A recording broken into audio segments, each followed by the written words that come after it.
Okay. Assalamualaikum semua. Apa khabar? Salam, Sir. Baik. Ya, semua ya. Baik. Baik, Sir. Alhamdulillah. Semua sihat. So, topik kita hari ini play. Play as a therapy. Therapeutic play. So, saya akan sharekan punya PowerPoint.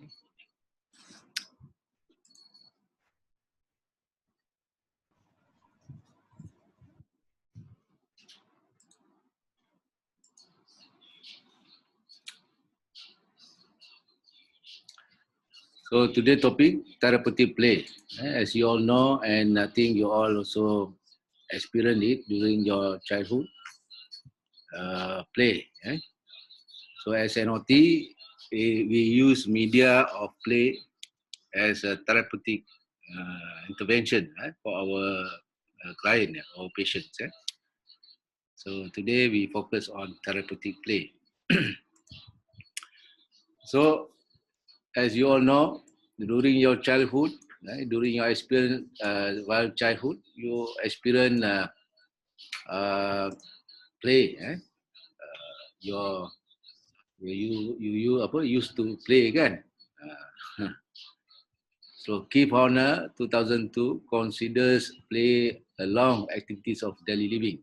So when talk about activities of daily living, so one of the activities of daily living consider play. So what you can think about this play? So for people yang adults, they are working, but for children, play is their occupation. It's one of these their role as children or infant. They play as their occupation. And OT Australia classified occupation as work, activity, self-care, leisure, play. One of the occupation they classified, and rest also as a occupation. So play considered very important even in OT Australia. They classified it as occupation. We reflect to the children. Children, their occupation is play. And Canadian OT also classified occupation is leisure, productivity, and self-care.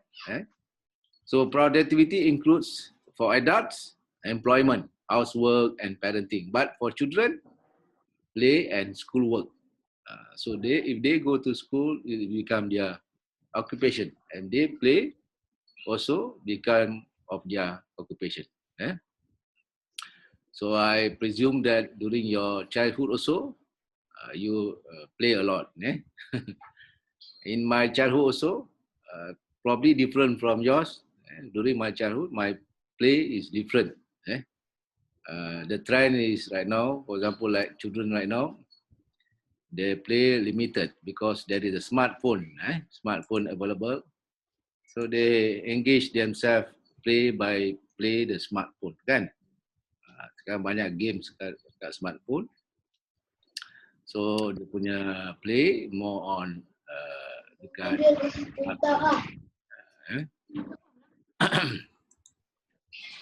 So in terms of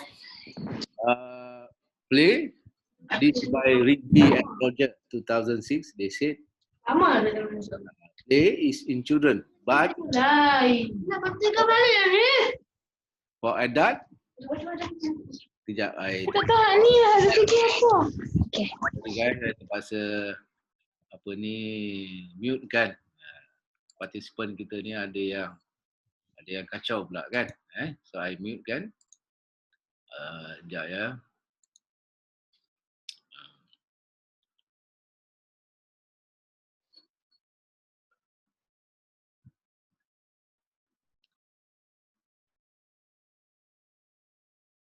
Okay.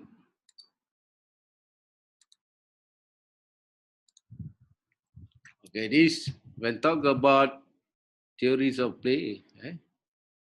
Theories of play. So play in children and leisure considered as play also. Leisure, but in adult, the definition is different. It's more on leisure. This is by Rigby Roger 2006. So when talk about adult, because our your psychiatric patients NOT more on adults. So we consider leisure as a play also, but the term is used for adult. So leisure offers different kinds of experience, organized activities, clubs, and religious worship, passive forms of rest and relaxation. So for adults, when talk about play, they are more organized, and they have clubs. And some of them, their leisure or their play is more on religious worship. Is some sort of passive forms of rest and relaxation. During, like me, when go to at the older stage, my play is different. Last time during my adulthood, I play badminton a lot. I like badminton, but at the later stage, go to play golf as my leisure, as my play for me to occupy my time. And playing golf at the weekend, Saturday or Sunday, is like my forms of rest and relaxation. So you all also mesti ada leisure. For our life ni complete, kan mesti ada leisure at the weekend. Some right now current trend cycling kan, cycling in group kan, and then trekking dekat mountain ke dekat mana-mana. Is some sort of leisure. It's like a play, camping, pergi camping, site visit, trekking kan, trekking kat gunung sebagainya. It's some sort of adult punya leisure. Canadian Occupational Performance Measurement, COPEM. Leisure occupation for a purpose of enjoyment. So when talk about leisure, it means that this is an occupation for enjoyment. So in this leisure, people socialize, come out with the expression. Is one way to express. Is a creative leisure to express. And outdoor activities like badminton ke apa lagi, football ke kan, games and sport. So this is the talking about play.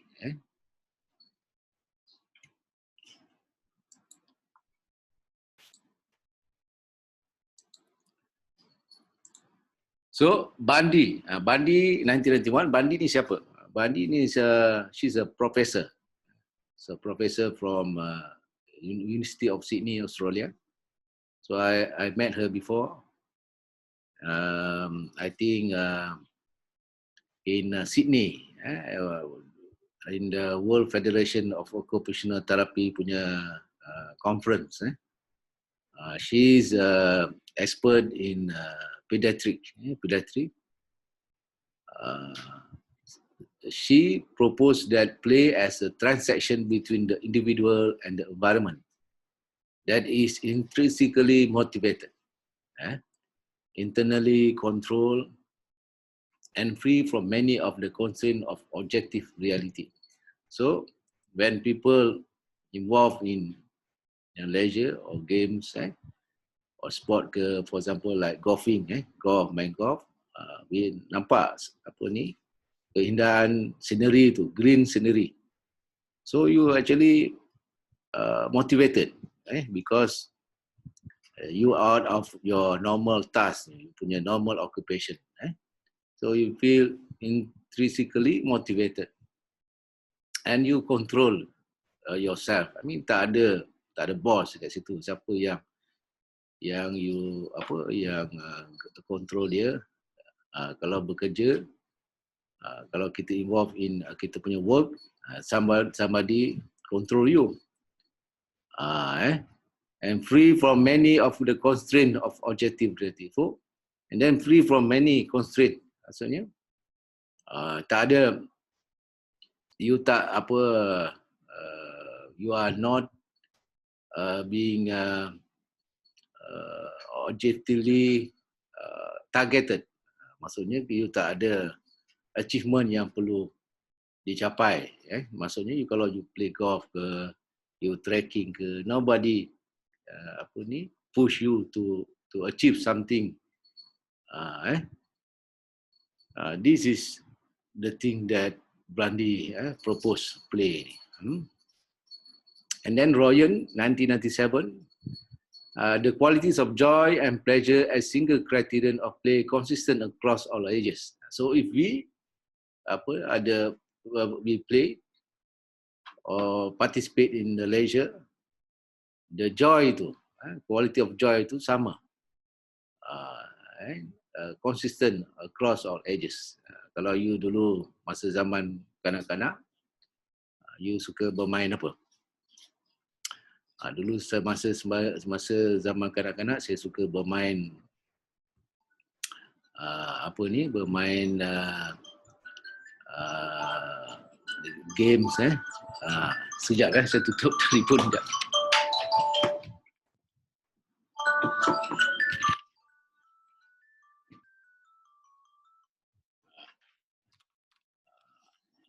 Macam apa masa zaman kanak dulu, kita lestik, getah kan, baling botol, benda tu joy and pleasure, benda kita seronok, joy and pleasure and consistent. Sekarang ni pun kalau dulu main badminton saya seronok, jumpa kawan-kawan, ada competition, dan sekarang ni golf pun kadang-kadang bukan kita, yang penting kita bukan nak menang, yang penting kita dapat beraksi bersama rakan-rakan. So is something that we enjoy and we have pleasure, and is consistent across all ages. So this is talking about play. So there is a video. I like you to look at this video during your free time. The video talking about origin, the origin, definition, and function of play. Play theory is very comprehensive. There is 3 video talking about play theory. Yeah. And then if you got free time, maybe at the end ni kalau kita ada masa, I akan tunjukkan video, ataupun kalau tak sempat, you all boleh tengok video ni. So characteristic of play. In terms of play, there is a characteristic of play. First is intrinsically motivated. Maksudnya you involve, if you play, you are very motivated. And that's why no wonder right now cycling a trend because of what? Because you are motivated into cycling. This is intrinsically, this is you punya dalaman. You punya dalaman, you punya niat, you punya intention, very motivated to do that. And attention to the means rather than the ends. Actually, when we do leisure activity, for example, like cycling, I remember last time I like cycling. I remember when I be attached dekat Jepun sana, Hugo Rehab Jepun. Di Jepun, I like to cycle because over there, cycling is very safe. Dia ada pathway dia. So, actually, what your cycling is not, actually there is a reason behind that when you do the cycling. mean when you cycling you dapat hirup udara segar, you dapat tengok kawasan, kalau you contoh cycling di dalam taman je, you tak seronok. Sebab apa? You tak dapat tengok pemandangan luar, environment di luar, dan lama-lama you bosan. Actually it's attention to the means rather than the ends. The ends ni hasilnya lah. Ada yang dapat 1 kilometer, 3 kilometer. Kawan saya tu dia dapat 3 jam, 4 jam cycling. Tapi it's not hasil jauh mana you bawa basikal. Tapi you dapat keseronokan bila membawa basikal. The third one, organism rather than stimulus dominated. This is more on you being when you talk about play ni leisure, you more organized. Organism ni something that be organized, bukan stimulus dominated. And then non-literal or simulate behavior. So when talk about play, it's not the behavior yang simulate you untuk cycling. Bukannya ada paksaan untuk untuk membawa basikal tu, untuk you punya leisure tu. Free from externally imposed rule. So kalau you buat basikal, tak ada siapa yang bagi peraturan kat you, kan? Peraturan contoh berapa jauh you kena cycling, berapa kelajuan yang you kena bawa. So free from externally imposed rules and active. The last one, active involvement. So when you have a leisure that you like and you motivated to do, you are really involved with it. Kalau tak dapat buat leisure or your play tu, games tu, you rasa tak seronok, you mulalah badan sakit, pening kepala. At least you tengok tempat yang you nak buat tu pun cukup. You tengok basikal you pun dah cukup. So this is the characteristic of play. So people or children or adult, when they did actively involved in leisure, if they not do the thing, even one day, they miss that thing, mulalah macam-macam penyakit yang akan dapat. So this is the characteristics of play. So this is another importance of play, playing and exploring, engagement. So when you play, actually, when you, for example, like cycling, you are exploring. You want to find out how much you can tolerate your physical fitness dan sebagainya. And then you play with what they know, playing with what they know, and then being willing to have a go. So in this, when you play or you involve the games, you want to have a go, you want to try. For example, like ada suara pula ya. For example, some people they want to try it. And for example, like trekking kan. Kalau ada yang adult ni, dewasa ni, kadang-kadang dia suka trekking because they want to try it. Contoh naik Gunung Himalaya, katakan. Di Gunung Himalaya, gunung yang tertinggi. Why they want to engage that dangerous or toughest mendaki gunung yang paling tinggi itu? Kenapa they want to go? Because they want to engage and then they want to explore. they want to try it. And the second one is active learning. This motivation. You are very motivated to involve with this leisure or games. So you want to be involved and concentrating.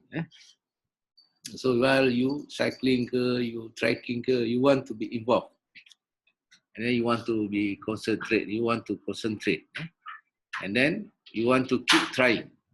I remember last time when I cycling, I tak dapat naik bukit tu. Tapi I dah try banyak kali, I dah boleh naik bukit tu, and my quadricep muscle getting bigger. So this is the way, because you are motivated, you want to try. Then they enjoy. If they achieve, they are enjoy. Katakan you naik puncak gunung,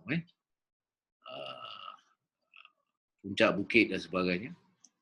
So first beginning you cannot achieve. You only can can go to the half of the trekking. You want to try to achieve. You want to sampai dia punya dia punya destinasi. This is what you want. This is your motivation, because you want to achieve it. And then you have to creating and thinking critically. So when you play your games, you have to think.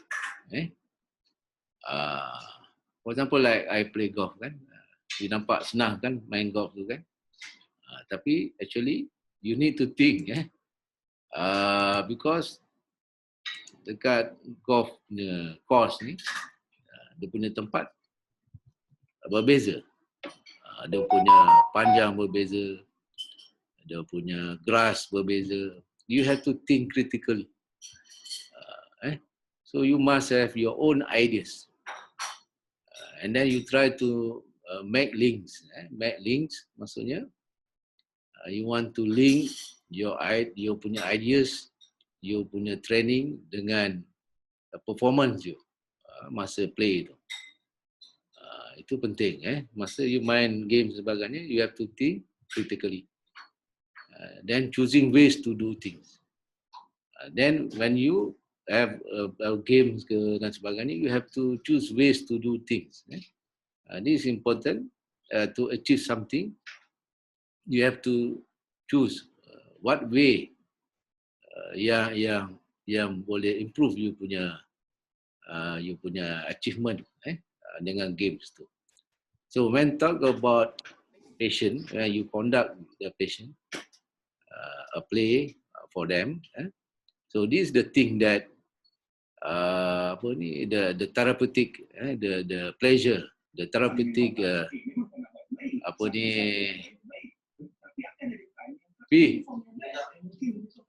this is the therapeutic value in terms of when you conduct play or games with the psychiatric patients.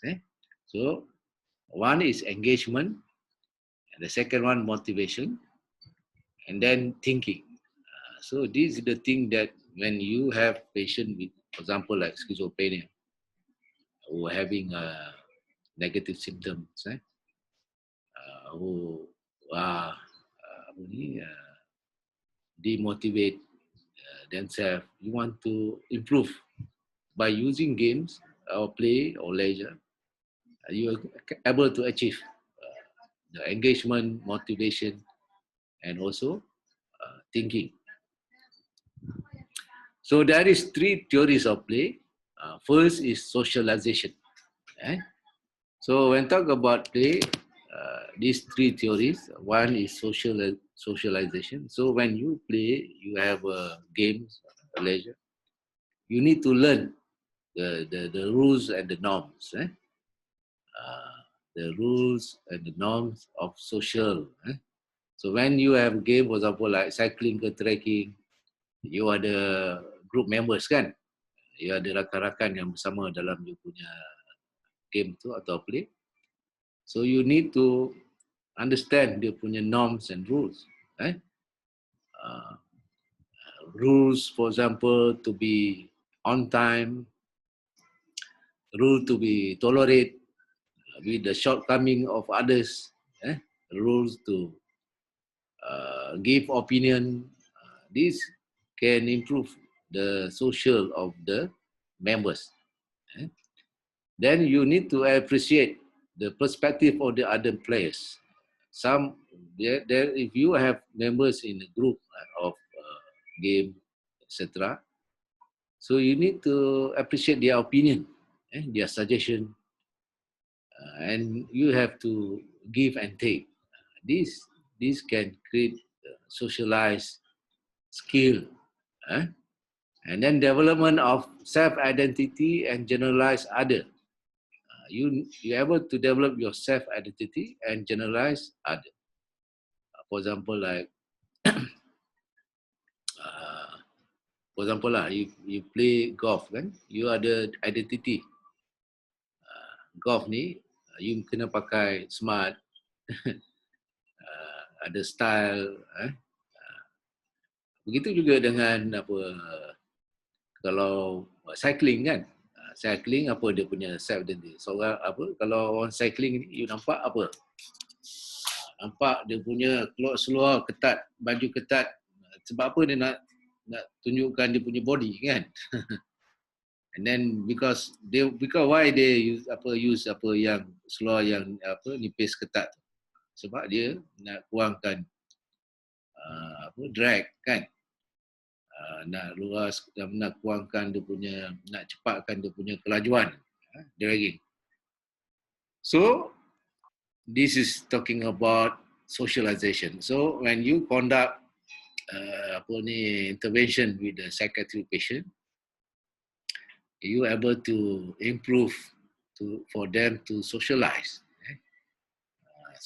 socialize with these things together with the group members, so they improve the punya socialization skill. The other theory is about enculturation process. Enculturation process. So some of the games that being played is a culture. So is talking when you go for example dekat mana? Dekat Kelantan ke kan? Culture dia bila dah menuai padi, bila dah menuai padi, dia bila berehat dia akan main kite kan, layang-layang. Itu yang ada wang bulan. Itu culture dia orang kan. So it is a process of enculturation. You want to process to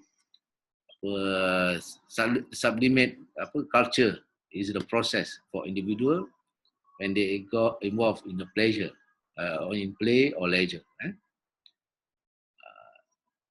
Cultivating their abilities and habits appropriate in their society.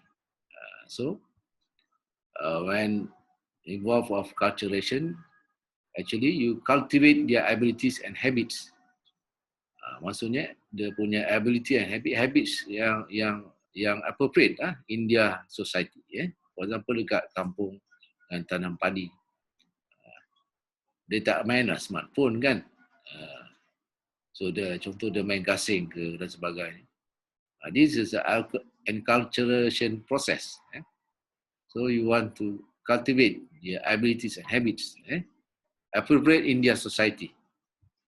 Dia punya community tu, dia punya society tempat setempat tu, dia punya leisure, games, pleasure lain. Every community ada dia punya games, dia punya leisure tu sendiri. So passing on cultural tradition from one generation to next. So this culture actually you need to pass pada dia punya anak, cucu dan sebagainya. So I tengok dekat sini di utara, di timur, dia punya cultural tradition tu dia dah sambung kepada anak dia, tapi not at the macam Johor dah hilang dah culture leisure dia. apa culture. Dulu dekat Johor kompang kan, kompang kuda kepang kan. Tapi benda tu dah pupus. Dah tak ada orang nak sambung kan. Ensuring continuation of way of life. So like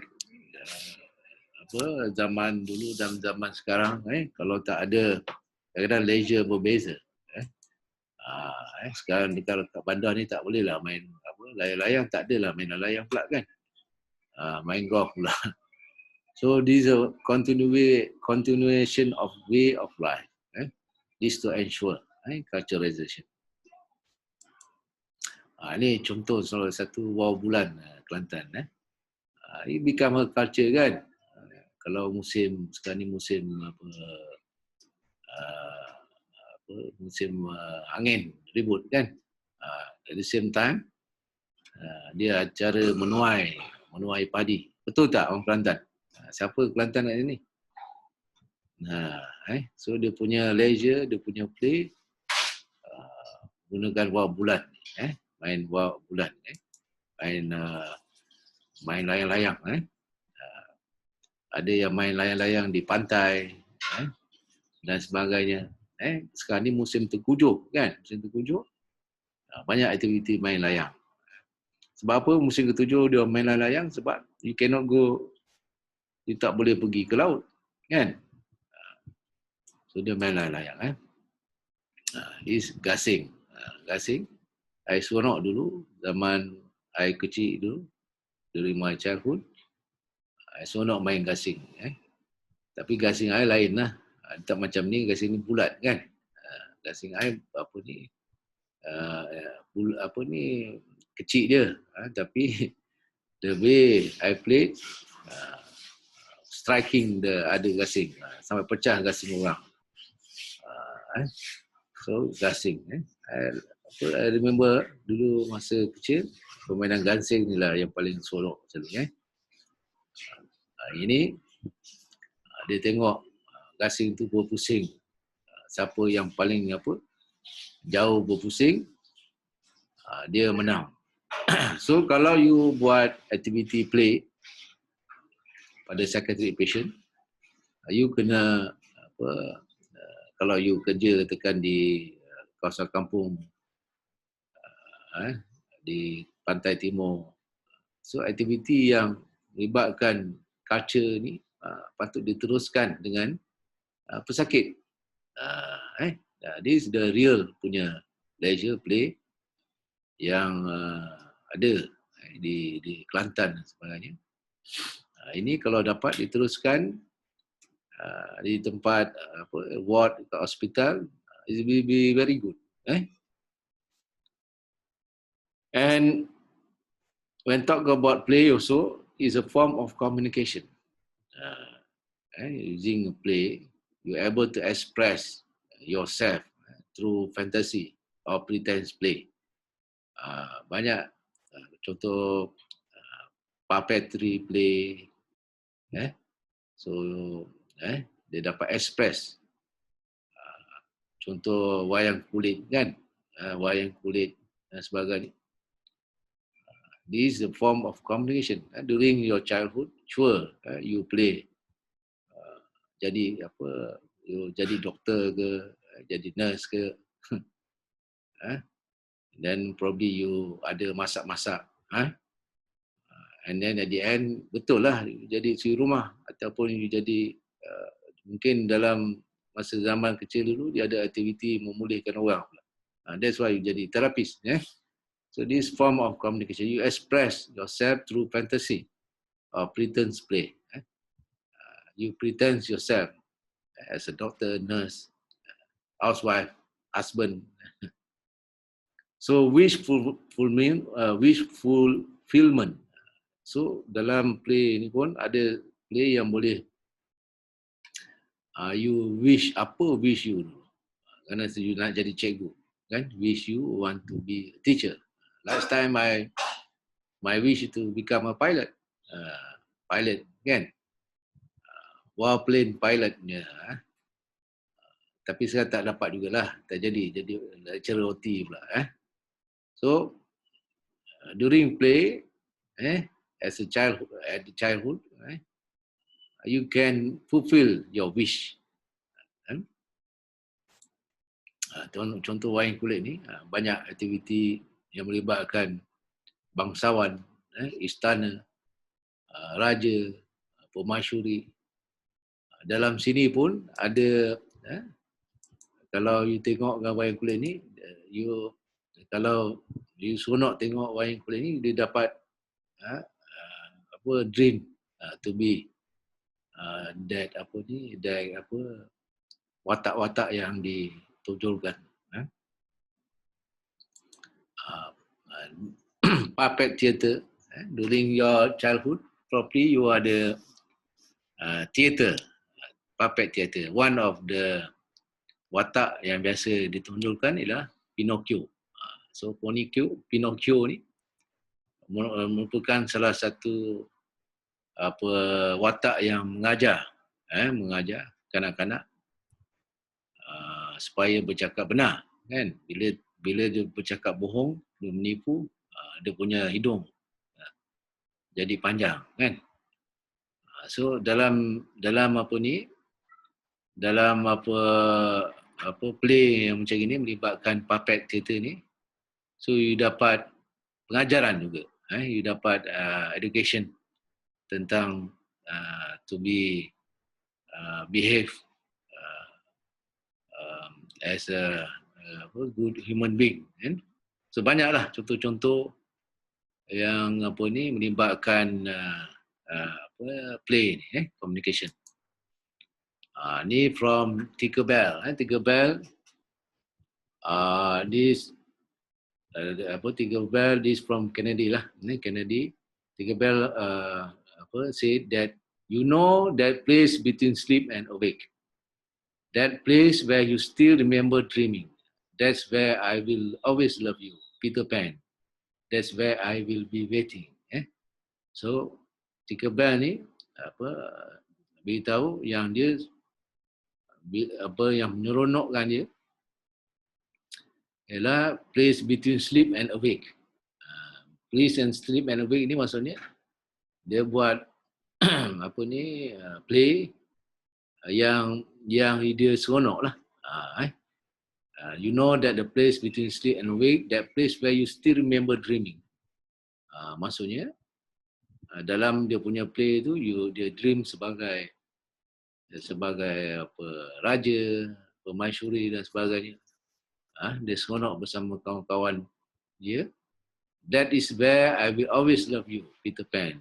That's where I will be waiting. Jadi Tinkerbell ni dia seronok bila berlakon watak-watak macam itu. Dia nak kembali ke benda yang dia enjoy, yang dia play.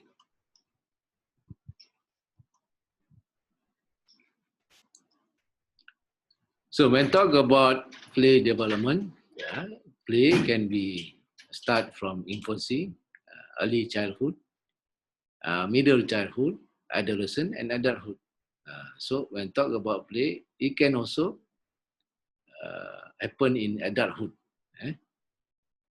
Adolescent, adulthood is when you involved with psychiatric patient, they will be adolescent and adulthood. And children also, you're going to face also patient yang ada issue of emotion, psychology. So play is very important as a tool of intervention for them. So this from Piaget, Piaget stage of development. Piaget stage of development talking about play ni.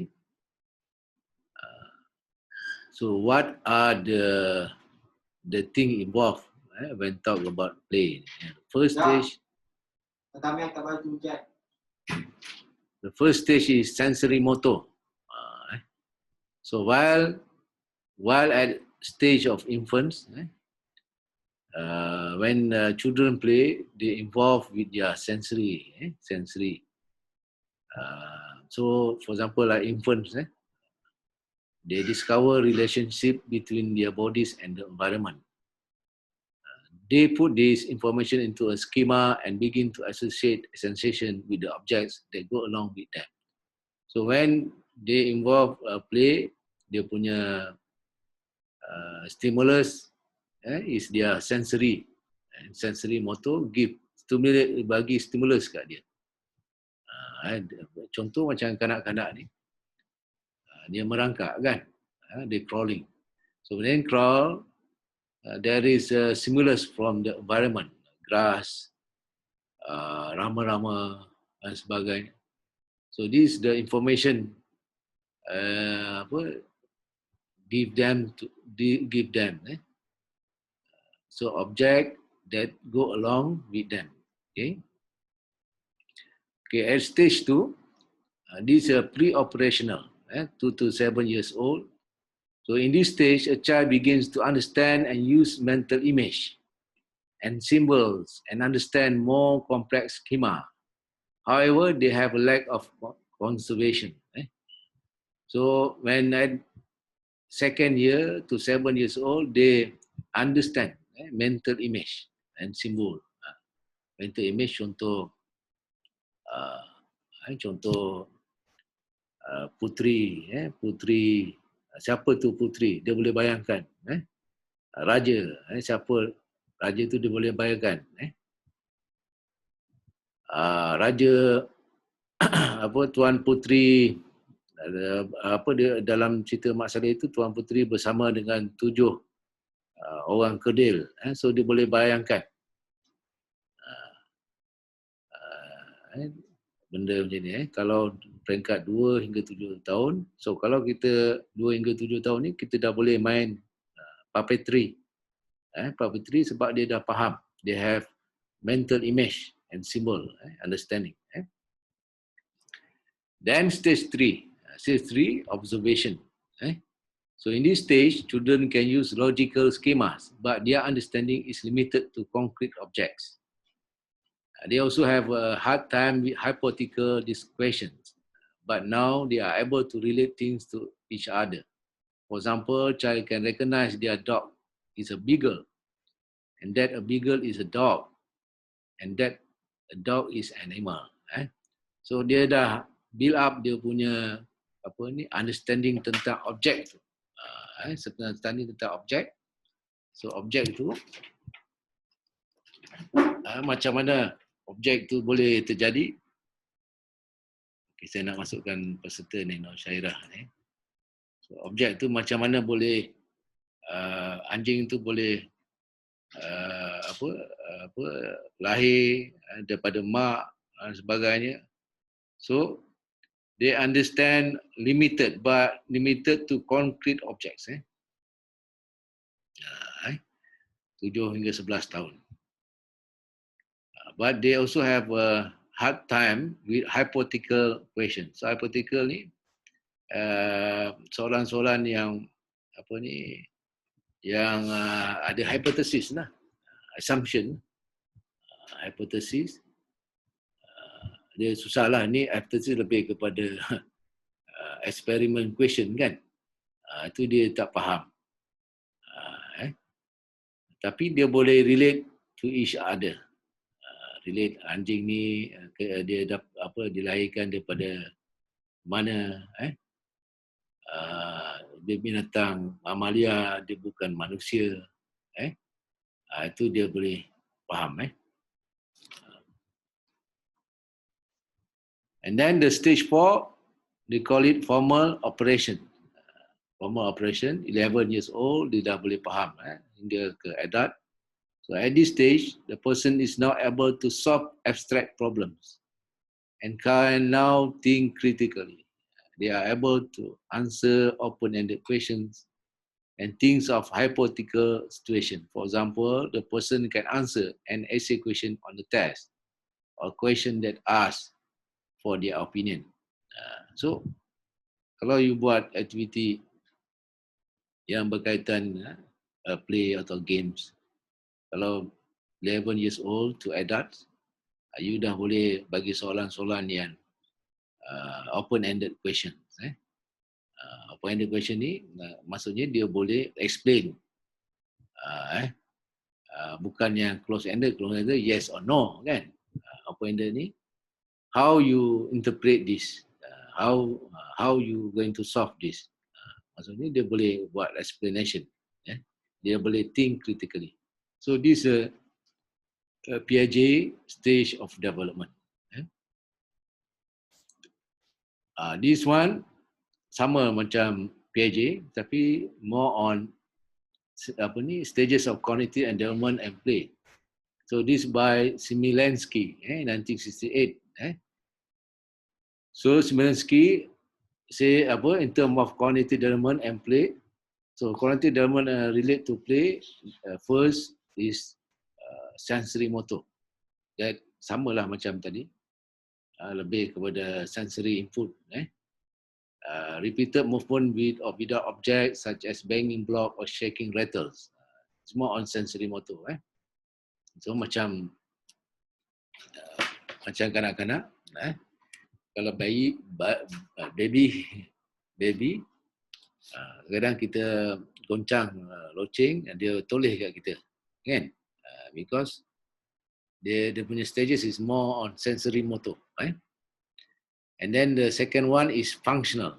Functional, manipulating objects in a functional manner or combining objects in play, such as brushing hair with a comb or placing object into container. So this is more on functional. So at the second stage, when we play with the children, we can play game, for example, like brushing hair, placing object into container, kan? Masukkan puzzle, this on functional. And then another stage is called constructive, using toys to construct, such as building a block tower. So this stage, some of the children, they're able to when we play with them, we can ask them to construct building using block tower, guna block, Lego ke dan sebagainya, untuk permainan tu. And then abstract is more dramatic. It's a symbol pretense play, such as using block to represent cookies while playing house, or pretending to feed a doll with a bottle. So this is more abstract thinking. Kalau kita play dengan kanak-kanak, contoh macam kita boleh buat assumption. Contoh kalau minum susu, dia dah faham botol tu adalah susu untuk diminumkan pada bayi. Tapi kita guna doll. Doll ni macam bayi lah. So dia boleh absorb abstract thinking, menggunakan objek-objek, dan di sini abstract ni dah boleh main memasak, jadi doktor, kan, dan sebagainya. This one abstract. And then the last one, games with clearly defined rules. Board game, tug of war, duck goose, etc. So, macam you main sekarang ni, kalau you buat games kan dengan psychiatric, is more on cognitive development of game with clearly. So dalam stage ni dia dah boleh, kalau untuk psychiatric, you buat games yang clearly defined rules. You cannot. This one sensory motor, functional, constructive, more on children, infant to children. But for adults, it's more on games with clearly defined rules. You kena bagi rules yang clear pada diorang, untuk main games. So dalam stages of play, this one from patterns. There is 6 stages of play. So kalau you tengok kanak-kanak ni talking about childhood lah. Social stages of play, First, unoccupied play. Unoccupied play is a random movement that infant make with no clear purpose. It's the beginning of play. So kadang-kadang tu kalau kita agar dia, dia senyum, dia toleh kat kita, so tapi dia tak faham what the purpose. Kalau tu dia senyum, dia ketawa tapi dia tak faham. So it's more on, they call it unoccupied play. The random involve random movements.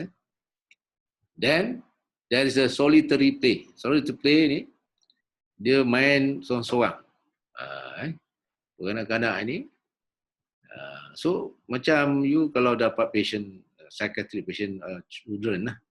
Kadang-kadang di hospital dia ada patient yang children yang melibatkan psychiatric macam ADHD, autistic children.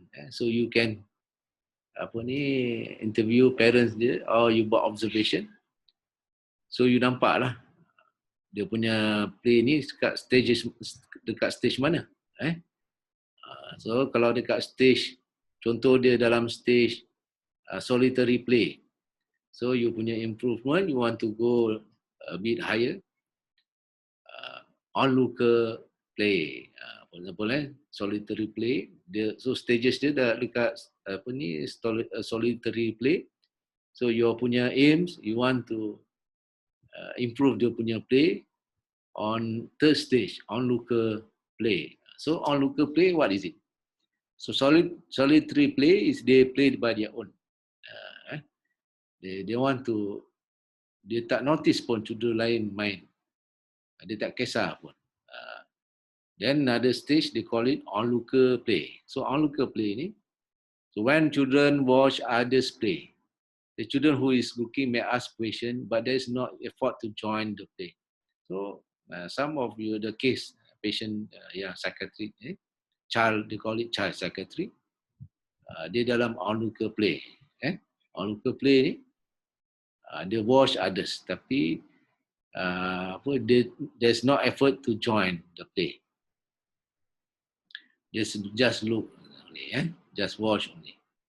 So this is called onlooker play. So for children yang ada masalah ni, stage ni, so how you as a therapist, how you going to further dia punya stage to parallel play. So parallel play is when children begins to play side by side with other children without any interaction. They are paying attention to each other. Even though they are paying attention, they still play side by side. Dia tak ada interaction. Tapi still tak ada interaction. So your job, your target of your play intervention, you want to have to go another step. They call it parallel play. So after the parallel play, they call it associative play. Associative play, so when children start asking questions of each other, they have similar goals, but there are no set rules. So when they start asking each other, then they can talk to each other about their punya play. This shows that there is improvement. There is a stage of development. Then the last one is social play. So when children begin to share ideas and toys and follow established rules and guidelines, it means they already achieve their social play. So when as a therapist, you're able to observe or interview parents to what stage of play the children right now. They are children. And then you as a therapist, you want to improve dia punya social stage of play until stage of social play. So this is the way as an OT, because in psychiatry also you're going to receive child psychiatry. Child psychiatry is a patient dalam DSM-5, contoh ADHD, autistic children, Down syndrome ke, dan sebagainya. This is child psychiatry yang biasa dekat hospital pun, hospital psychiatry akan ada ada area child psychiatry. Yeah. So in terms of important points, the development of healthy capacity to play is a life task. So when talk about play, if you want to conduct play with the children or adult, their head capacity, you want to understand their cognitive, their physical ability. So you need to understand first their limitation of their physical, their emotional, their psychology, emotion dia. You need to understand that. Then you need to aware the need for play and leisure activities throughout the life cycle. Throughout the life cycle, so different. Like children, their play is different. Like adult, their play is different. Throughout the life cycle, I mean from infant to child, to middlehood children, to adolescent, to older, to adults and older adults. So their play and leisure is different. You should understand this before you conduct intervention to them.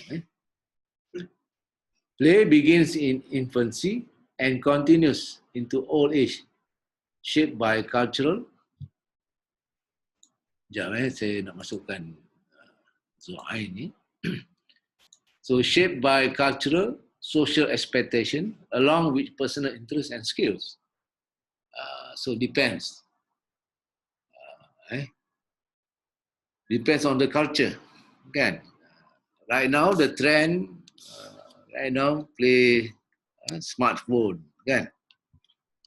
Dulu trend lain, kita punya play during childhood different. Sekarang ni culture berbeza. And then social expectation. Social, kena faham lah social community setempat tu. Contoh cycling sekarang ni kan, community very open sekarang ni. Kadang nampak warga tua naik basikal, budak-budak naik basikal, kan? It mean apa ni, social, our community have accept. Dulu kalau naik basikal ni, apa pasal dia naik basikal ni, dia tak ada duit ke? Naik bas pun tak boleh ke? Sekarang basikal, kadang-kadang basikal yang mahal tu sampai 16,000 satu biji. Mahal kan? And then personal interest and skills also. Dulu golf ni untuk orang kaya kan? Sekarang ni golf orang sederhana pun bolehlah main kan? Tak payah pergi kelab mewah, kelab-kelab yang murah ada. Sekarang apa ni goes to middle income to the higher income, boleh main golf sekarang. Tapi below 40 tak boleh lah sebab expensive. It's quite expensive.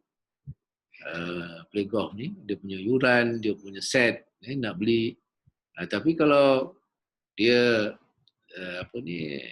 just to go to driving range, pukul bola, tak mahal sangat. Sekarang kalau main badminton pun nak sewa tempat pun mahal. So depend dia punya place over there kan, dia punya kadang-kadang dia kalau tak boleh afford pun susah juga kan.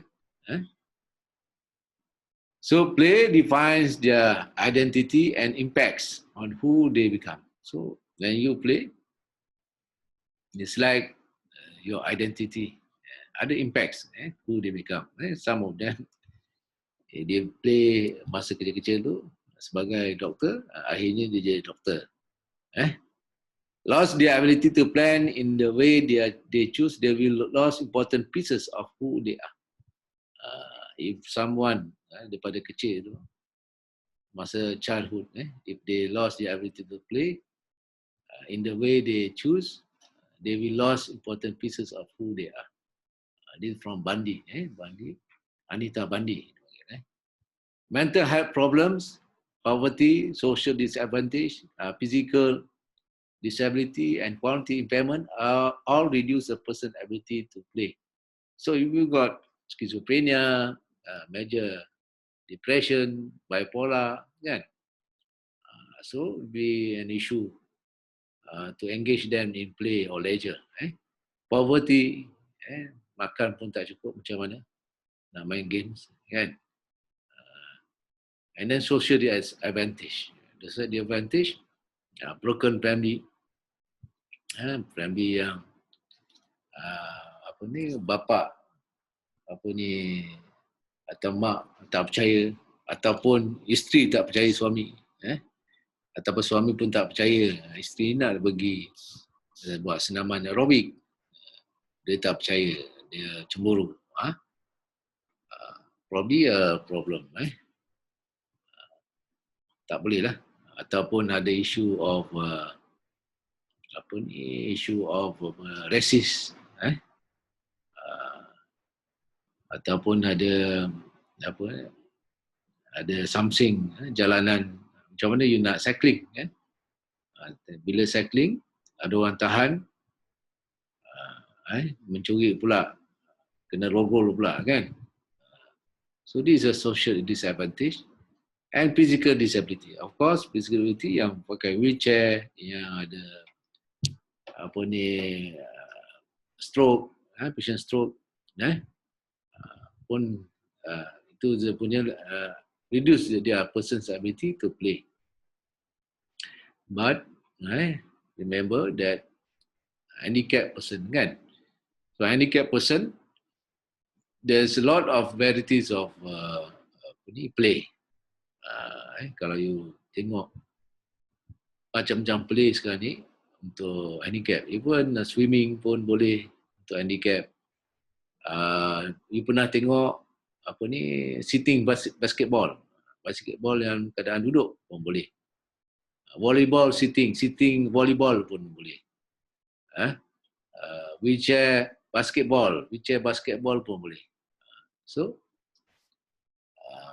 as an OT, we should explore dia punya interest, and then we try to outsource mana tempat yang boleh kita refer untuk mereka yang ada physical disability and cognitive impairment to involve in leisure and games. This one from Margaret Crow. Margaret Crow. Margaret said that play your way to mental health, therapeutic family games. So in facing many of the emotional issues that arise in our day in and day out lives as a family, it can become discouraging to know exactly how to reach our kids. From smaller, shorter-term problems like temper tantrum to broader scope issues like depression, autism, ADHD. Psychologists have found that therapy through game playing can be an effective way to find solution. So, if you have a game with your family, it becomes a therapy. At the very least, playing games as a family can be a platform for opening up lines of honest communication. This article presents some options for therapeutic family games that can be brought right into your own living room. So, play in family yang ada isu of anak depressed ke, autism ke, kan? ADHD. So, while play games ni is like communication punya platform. So, while play games, dia punya anak dia, children dia dapat voice out, dapat express dia punya problem, feeling by playing game. So as a therapist, you should encourage parents yang ada anak-anak yang ada depression ni atau autism or ADHD play games at home. So if they play games at home, they able to dia punya anak ni dapat communicate dapat jadikan satu saluran komunikasi untuk dia orang ni.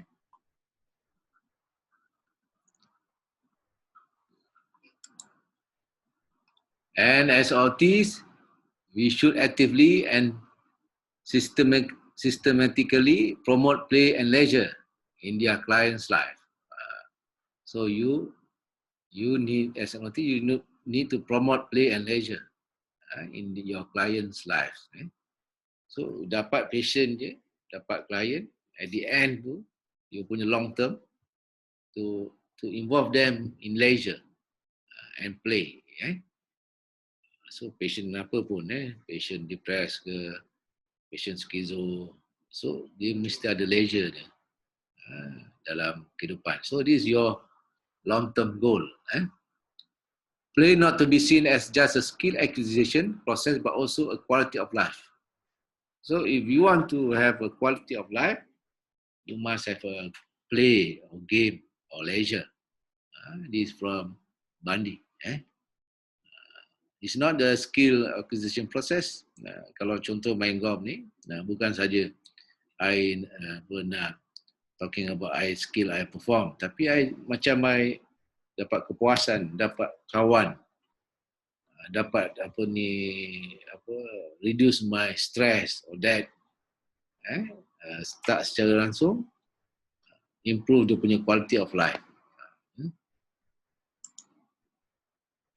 So what are rules of OT in play? So I akan bagi kat you all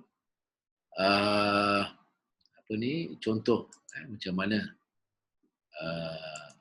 OT rule dalam play. So I tunjukkan ni. Seorang boleh baca tak? Siapa boleh baca ni? Usna? Boleh baca tak Usna? Boleh. Okay. Working with children affected by Hurricane Katrina, 2 case studies in play therapy. In August 2005, Hurricane Katrina hit the Louisiana and Mississippi Gulf Coast regions. Three mental health professionals have primarily focused on adults as they identified victims of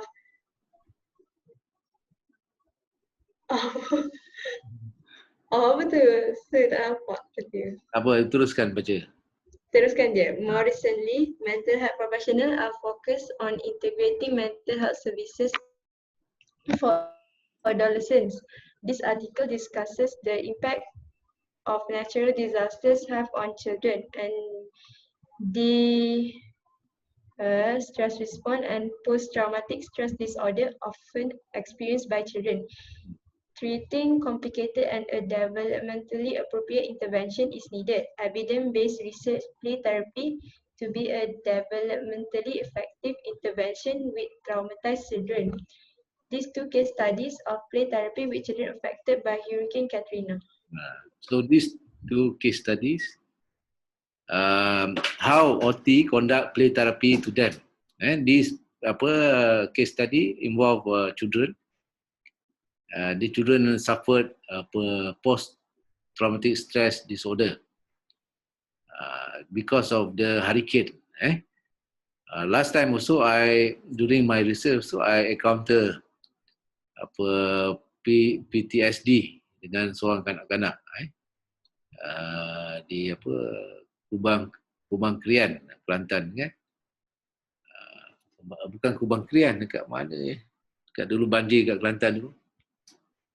Kuala Krai. Masa tu banjir besar kan. Dia pun suffer PTSD. So with this case, kita akan tengok macam mana OT play their role in term of conduct play with this case. Okay, boleh baca Usna. Usna, mana Usna? Continue baca ni. Baca. case study of John. John, a 4-year-old white male, was enrolled in play therapy by his mother in April 2006 after his traumatic experience of Hurricane Katrina in August 2005. In the weeks following the hurricane, John developed symptoms characteristic of PTSD. He continually re-experienced the traumatic events through nightmares, repetitive post-traumatic play, and intrusive memories, evidenced by John's excessive talking about the hurricane.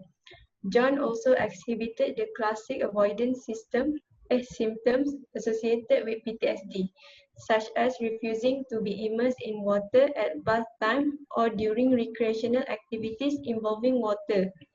This situation caused John to experience a great deal of distress, leading to fear and excessive crying. He also reacted with fear and avoidance anytime a thunderstorm would pass through the area. John's mother furthermore reported a state of hyperarousal in John, as evidenced by sleep disturbance, anger outbursts, and the fact that John was easily distracted from tasks and activities. In addition to the aforementioned symptoms, John showed a regression in toilet behaviors, cleanliness, and separation anxiety, and he refused to sleep by himself. Based upon the issues presented by John's mother, weekly play therapy session, 45 to 50 minutes in length, was scheduled with a play therapist in an equipped playroom. Sessions were coded based upon. Sekejap, saya tak nampak bawah tu. Oh, tak nampak. Based upon themes developed by Benedict. So case ni because of the hurricane kan. So kalau hurricane ni you nampak lah, hurricane ni dia ada thunderstorm, dia ada hujan kan. Air, hujan lebat, kilat, angin ribut kan. So memang teruk lah kalau hurricane ni memang dekat US ni memang teruk lah kan. So John suffer PTSD. Simptom dia apa? Simptom dia nightmares kan. Nightmares maksudnya dia mimpi ngeri lah malam. Repetitive post-traumatic play. Semasa dia main ni, berlakunya hurricane tersebut, dia tak boleh main.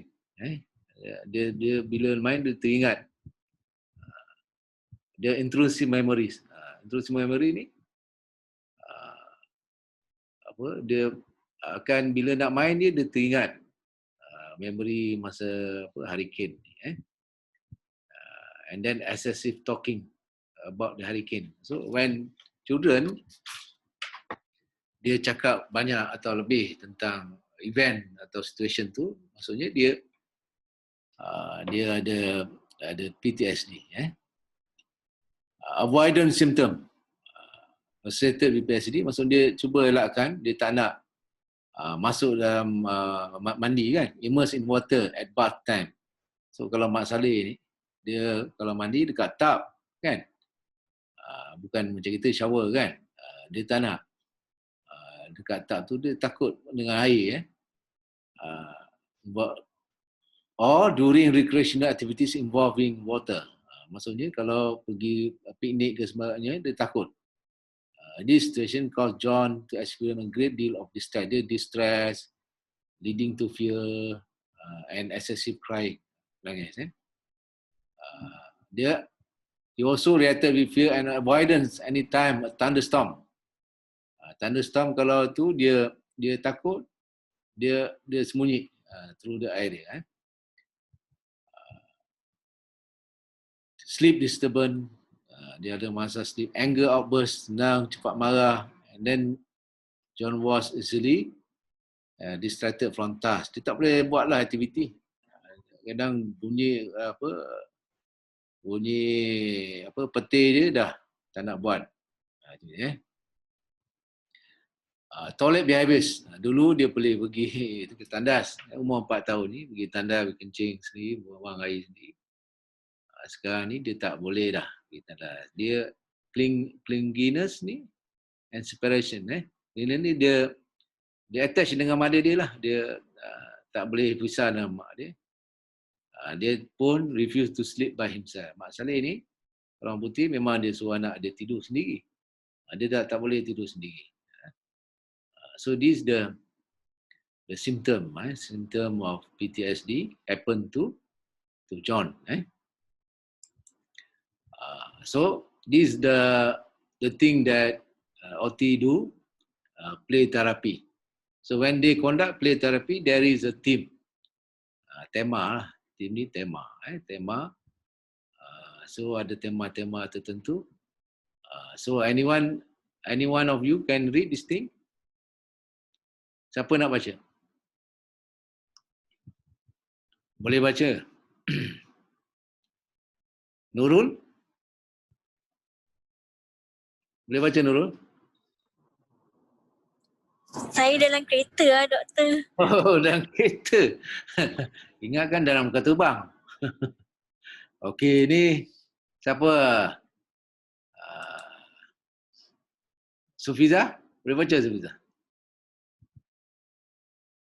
Nampak tak Sufiza? Nampak doktor. Okey, cuba baca Sufiza. In his weekly play therapy sessions, Sorry. initially Okay. in his weekly play therapy sessions, John initially exhibited play themes related to control and safety.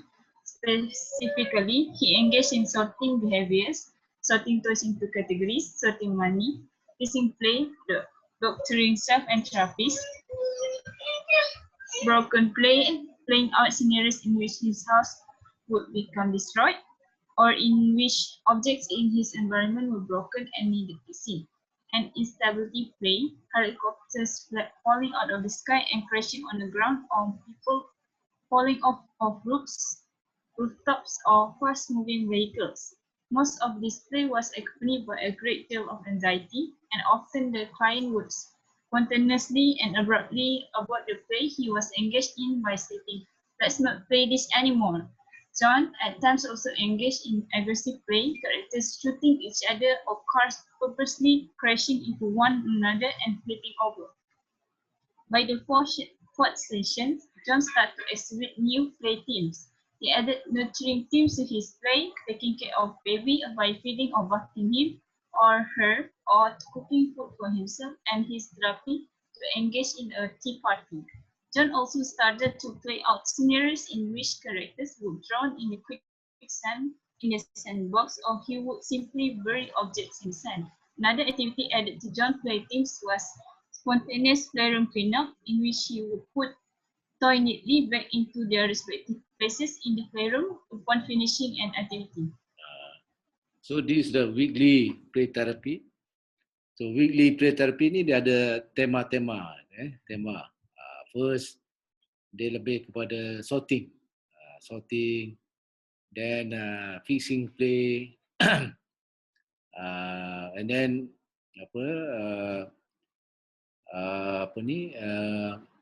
broken play. Broken play ni, a house will become destroyed on which object in its environment were broken and needed fixing. So bila rumah, so dalam play ni, rumah tu dah broke tapi boleh betulkan balik. So this more on try to what they call it build up dia punya nature dia. Whatever happen, we can build up balik, kan? And then ada instability play. Instability ni contoh helicopters falling out of the sky, crashing on the ground, or people falling off rooftops. So bila dia buat instability play ni, dia ada anxiety, kan? Anxiety dia increase. Dia cakap let's not play anymore. But therapist build up dia punya self esteem by engage in aggressive play. Contoh characteristic shooting each other, car purposely crashing into one another, flipping over. So why the therapist buat this activity? Supaya dia dapat build up dia punya reduce dia punya anxiety dan build up dia punya self esteem dia. Dia sebab apa, bila dia dah tengok biasa dia dalam keadaan trauma tu, benda ni semua rosak. Tapi bila dalam play ni rosak tapi boleh betulkan balik, kan? Then this one encourage dia punya self esteem dia. Kalau you tengok first session ni lebih kepada nurturing teams. Macam nurturing teams ni, taking care of baby, bathing him, or cooking food for himself, and he's started to engage in the tea party. So this one to build up dia punya social interaction, and to let him know that everyone taking care of him. Then John started to play out scenarios in which characters would drown in the quicksand. So ada scenario yang mana dia sendiri kan, dia play karakter yang dia ditimbus dalam quicksand. So benda ni bila dia buat macam ni, dia macam desensitize dia punya trauma tu lah. Masuk trauma dulu. Mungkin bila Katrina Hurricane ni dia dapat banjir kan. Bila banjir, bila dia dah experience benda ni berkali-kali, dia jadi desensitize lah. Dia tak sensitif lagi dengan benda tu. Then another activity added to John plaything was spontaneous playroom clean up, in which he would put toys neatly back into their respective place in the playroom upon finish. So aktiviti ni melibatkan dia dapat concentrate dengan mana kalau dia buat aktiviti dia kena complete kan. So this play dapat improve dia punya behavior, yang mana dia easily distracted kan, dia tak dapat buat aktiviti. So aktiviti ni play ni dapat bagi dia positive behavior, yang mana behavior yang dia dapat buat sesuatu hingga complete. Okay, next. Anyone?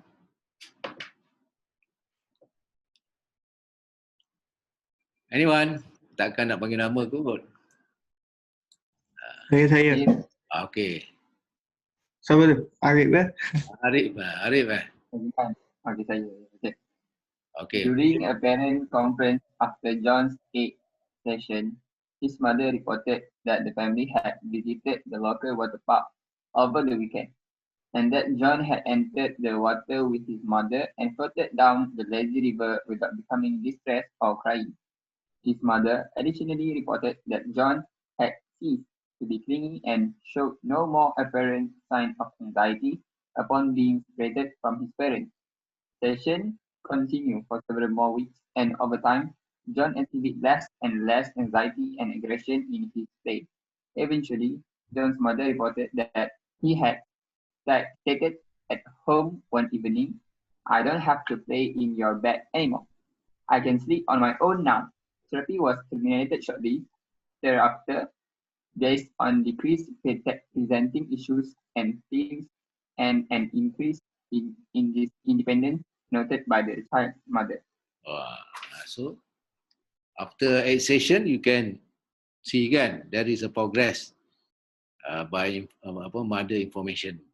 Dia dah boleh entered the water, floated down the lazy river, dia tak distress or crying lagi, dia punya anxiety pun dah reduce, dia tak cling dengan parent dia lagi, dengan mother dia, dia dah boleh dia boleh tidur sendiri, and then kalau buat aktiviti pun dia dah boleh complete, dia dah independent, dah pulih kembali lah. So this is the way activity play that been done with the child psychiatry. So child ni, John ni lebih kepada PTSD, PTSD. So I got another case. This one Michael pula. Anyone can read this one? Michael case. Hazman. Michael case. Siapa boleh? Okay. Saya. Siapa ni? Hazman. Azman. Okay, Azman. 9-year-old Michael was referred to play therapy after his family returned to New Orleans in November 2005. Michael's parents reported he was experiencing panic-like symptoms and was more anxious than ever since their return. Additionally, Michael's parents reported several specific situations in which Michael would become very anxious: thunder, rain, clouds, lightning, specific smells of food. Several weeks after the storm, Michael's parents reported that in addition to his situational fears, Michael also began to develop a fear of change for dining in unfamiliar restaurants, road trip, vacations, flying, as well as somatic complaints including nausea and stomach problem where orders from various foods, like mother's cooking at night or food smells at the restaurant, made him ill and he would need to be removed from the environment. Based upon the presenting information from Michael's parents, weekly for 45 to 50-minute play therapy sessions in a play therapy equipped room with appropriate play materials, Lenreth 1991, as well as monthly 1-hour parent consultation. Okay, this Michael punya issue. Kan, parent report panic-like symptom, anxious than ever. Dia ada storm tu, dia ada apa, thunder, rain clouds, lightning, and then during thunder, rain clouds ni, during lightning ni, masa tu tengah masak, kan ada bau apa, smell of food.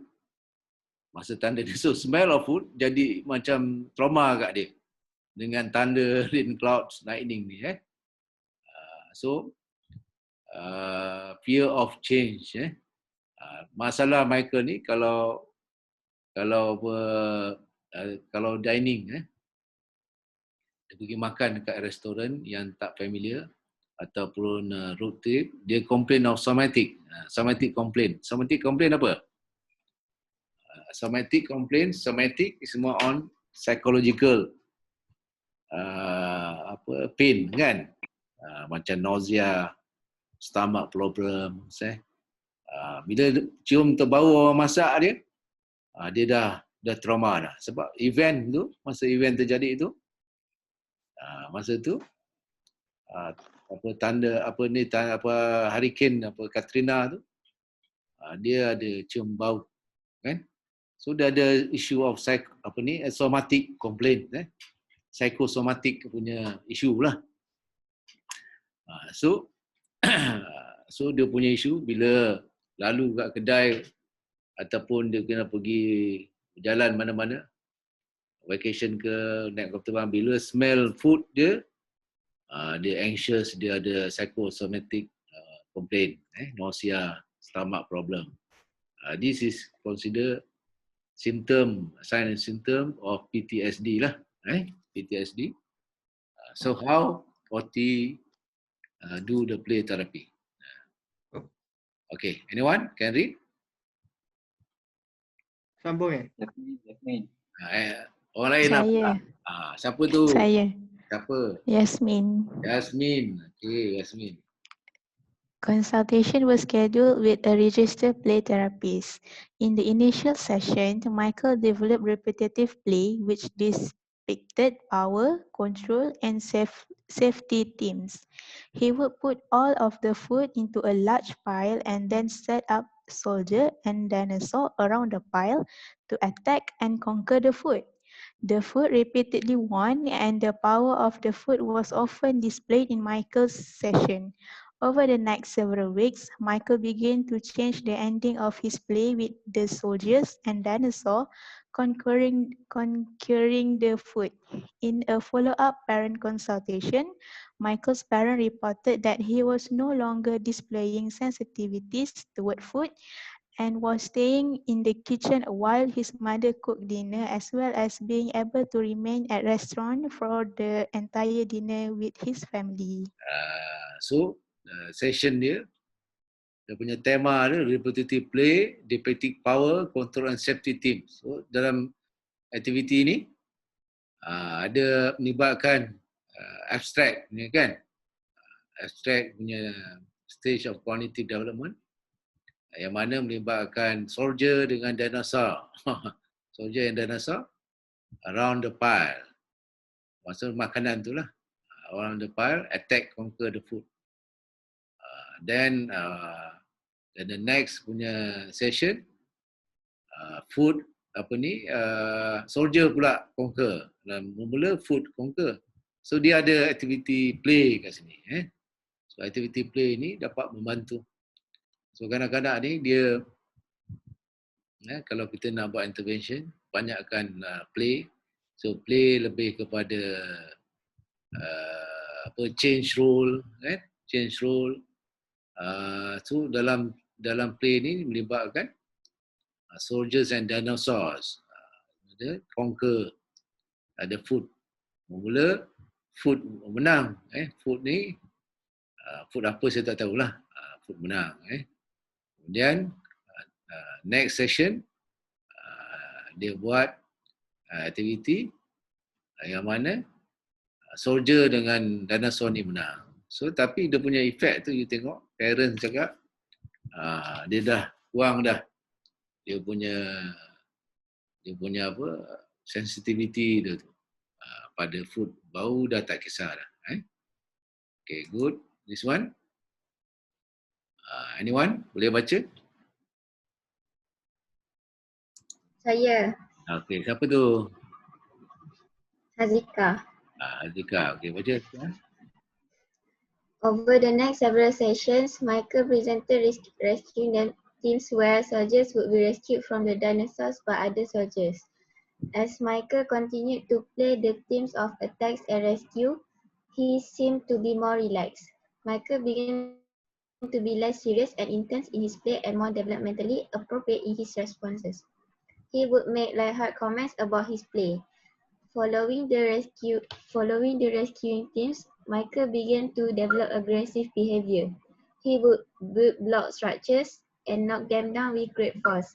He would draw large, scary-looking monsters and punch them over and over or tear the papers apart. He additionally constructed a shield to use against the monsters.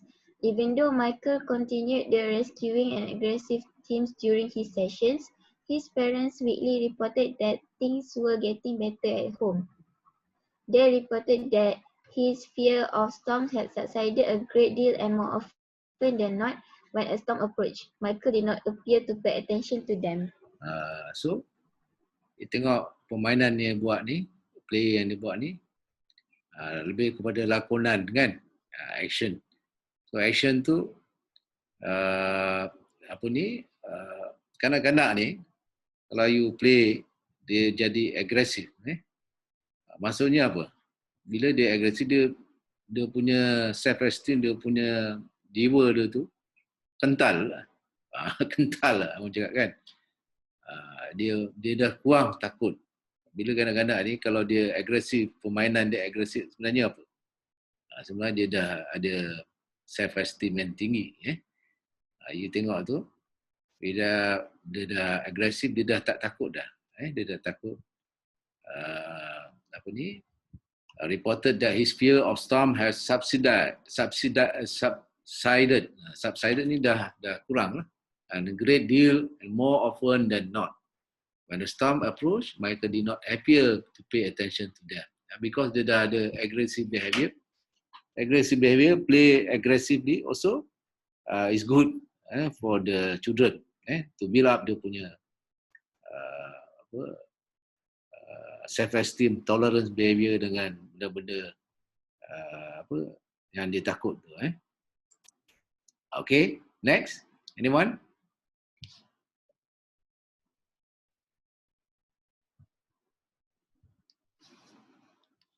Nabila? Nabila Said? Nabila Zaid? Bukan Said. Saya, sir. Okay, Nabila baca.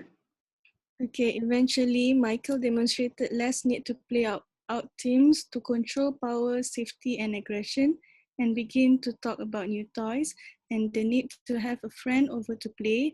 Michael seemed to develop normal concern, and he appeared to feel safer and more secure in his play sessions. After a while, he would come to his sessions and report his success at home and school. As the months progressed, Michael stated that he did not believe he needed to come as much. Rather, his younger cousin should be coming here because he was very bad. 6 months, approximately 26 sessions. After he began play therapy, Michael decided that he did not need to come any longer.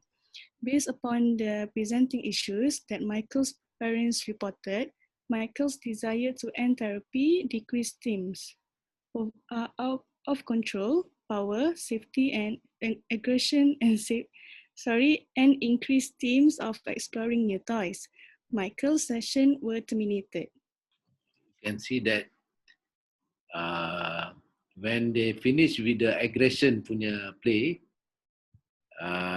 they go to level where Michael talk to new toys and they need to have a friend over to play. So therapist involved Michael ni play dengan ada children.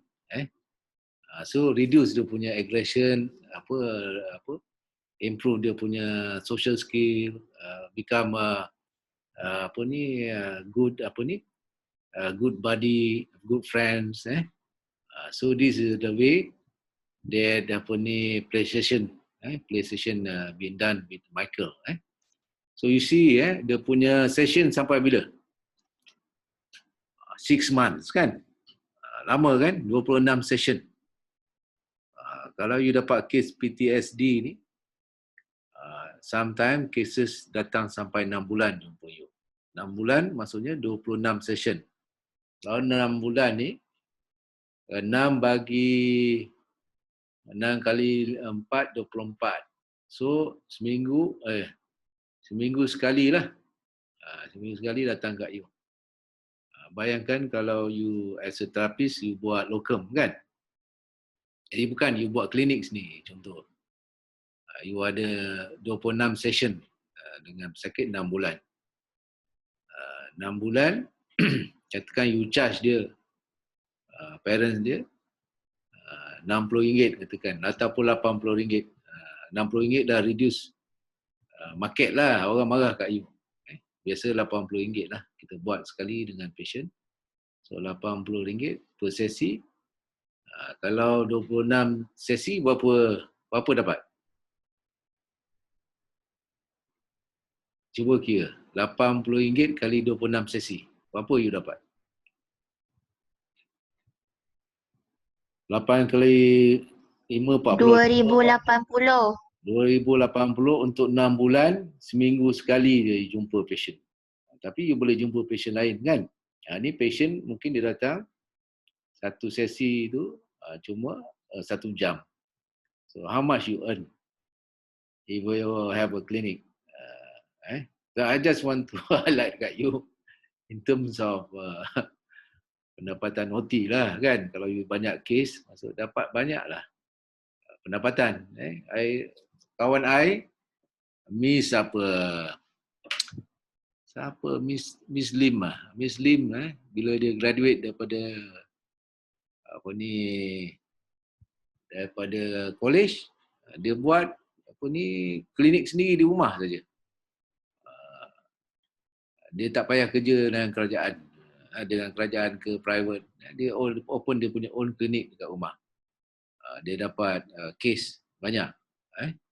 So dia boleh afford rumah, boleh beli rumah, boleh beli kereta, hidup bahagia, tak payahlah. This is the way lah to earn money. Sebab OT sekarang ni ramai dah kenal. Kalau you dah experience, you dah popular. So banyak kes, contoh macam PTSD, kes behavior problem. So parents akan refer kat you. So you buatlah terapi, play terapi ke dan sebagainya. Then you can earn lot of money as a occupational therapist. This one, the role of sport and exercise in recovery from serious mental illness. There is a case study. There is 2 case study.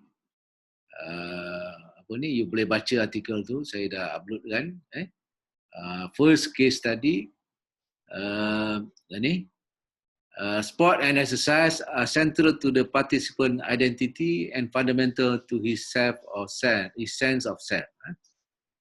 So for this individual returning to sport and exercise following remission of psychotic symptoms represent a return to intrinsically meaningful activity. So OT using media of play. For adult, we consider a sport and exercise. Exercise for patient yang ada psychotic symptom ni. So dia dapat dapat balik kembali pada aktiviti yang meaningful, aktiviti yang bermakna.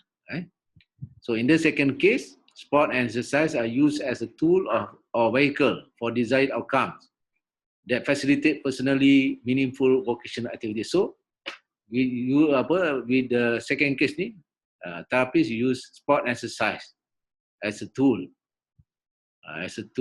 for this case to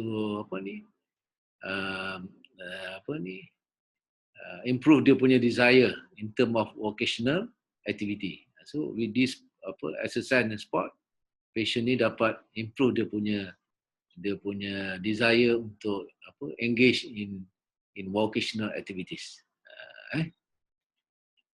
So nanti you bacalah artikel ni, saya dah uploadkan dalam folder tu ya.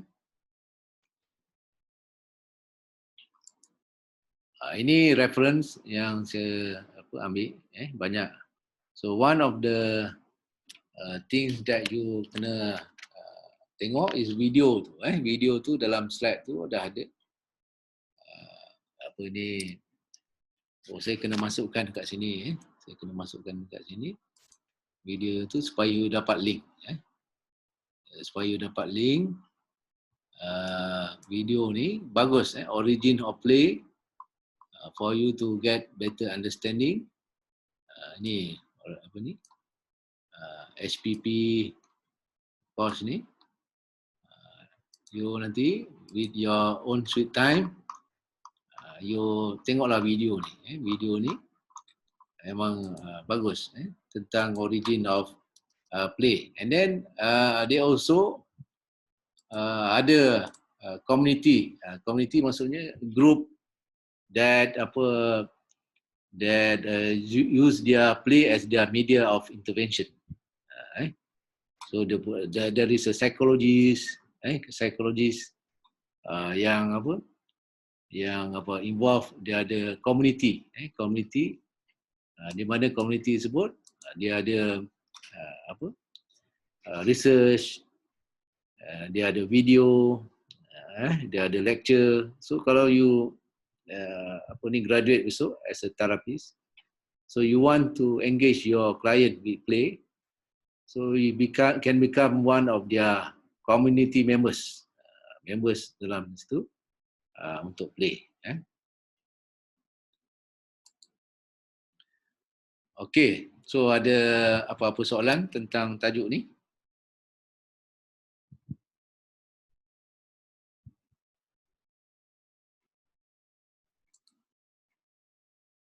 Husna? Ada soalan Husna? Setakat ni tak ada. Nur Husna? Ada 2 Husna ni. Husna dengan Nur Husna. Tak ada, saya. Tak ada. Okey. Yang lain, Daniel, Afiq. Afiq di kedai mamak ke mana, Afiq? Ya, Doktor. Dekat mana ni kau? Saya dekat rumah aja ni. Oh, rumah. Ada soalan, Afiq, nak tanya tentang play? Tak ada, Doktor. Tak ada. Nurul? Tak ada, Doktor. Nurul? Nurul ada nak tanya, Nurul? Alia?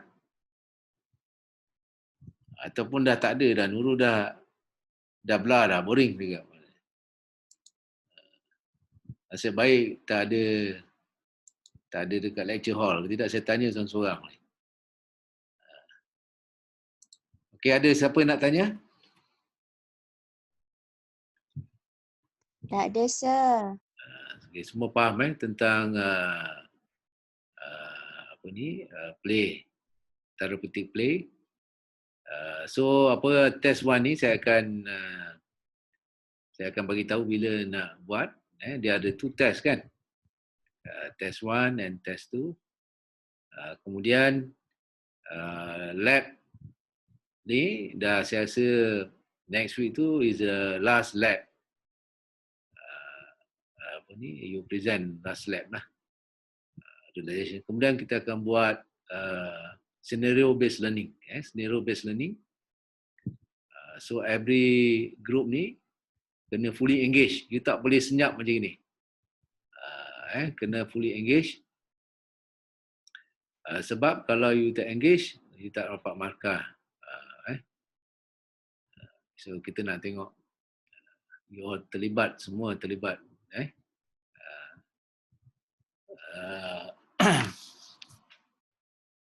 Kita akan mula SBR ni selepas minggu depan minggu ke berapa ya? 10. Minggu 10 minggu depan ni minggu 10 11, 12, 13, 14 SBR.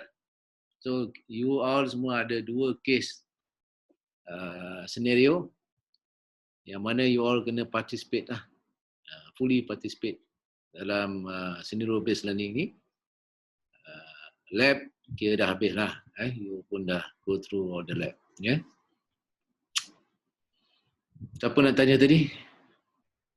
Doktor. Ya, siapa ni? Atira. Ya, Atira. Okey, Atira selalu bertanya.